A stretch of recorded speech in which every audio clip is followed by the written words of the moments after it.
modeled by my teacher behavior. So I don't talk to them or communicate with them any differently than I would an adult or anyone else. It is obviously, teacher student appropriate, but I give them that respect and that we build that rapport, that it is a safe learning community, that communication is key, and that we can work through if we're having conflict or difficulties. They also know that communication is the way to resolve that, and so I model that.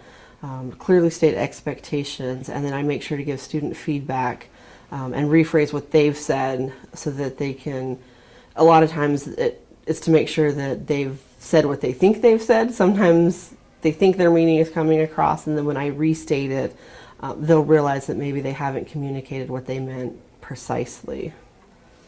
All right. And how do you break down and teach grade level standards to your students? So in special ed we have, there's the Gen Ed standards, Common Core, and then in special ed we have connectors. So what they've done is taken out just the most salient part of the standard that they say that special ed students should learn. So I always look at my connector to see what I'm expected to teach to my students, but then I always look at the Gen Ed standard to see what can my students do above that. Can they learn a little bit more than just the bare minimum or just the special ed standard? And so then I look at where my students are at, the ways that they learn, and how I can move them to bridge that gap between just teaching special ed standards and making sure that they're getting a little more well-rounded, or they're getting part of the Gen Ed standards too.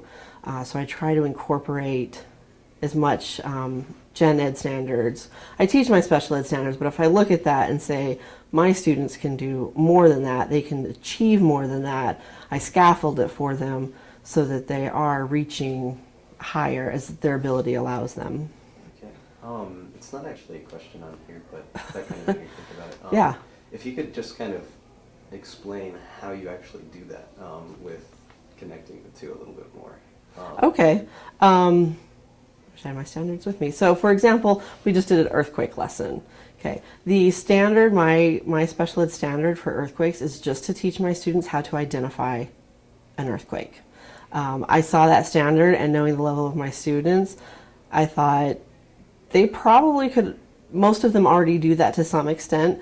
What can I do to take it to the next level? So I built in, not only do they have to identify it, but we identified tectonic plates and what causes earthquakes. How does it feel above the ground?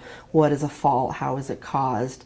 And then towards the end, we did talk about how you would identify it. So I kind of built up to that, giving them more information as we're building up to how to identify it. And then in ongoing lessons in this unit, we will break down fault, because one of the questions that remained was, can you see a fault above ground? And we briefly covered it, but we didn't cover it, or I didn't show them pictures, we didn't get in depth. So then in the next lesson we would go into, well, can you see faults above ground? How do they react?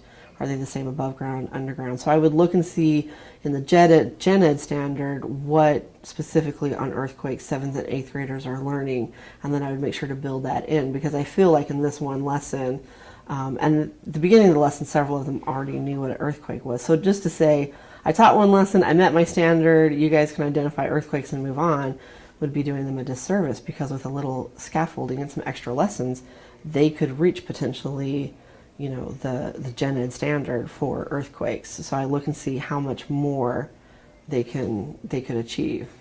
All right, that's great. And then, do you have anything else you want to say about anything we talked about, or anything? Just that I'm excited that you guys came out to film a science lesson. Science in special ed is a passion of mine. There's no reason why we can't be teaching science at some level in special ed. In the fall, these same groups of kids did a oil spill lesson, and they were learning scientific language, and they had to do clean it up and work within a budget, and they were getting it and understanding it. They really enjoy hands-on learning. I find it's where they connect a lot, the science standards or concepts to their real lives.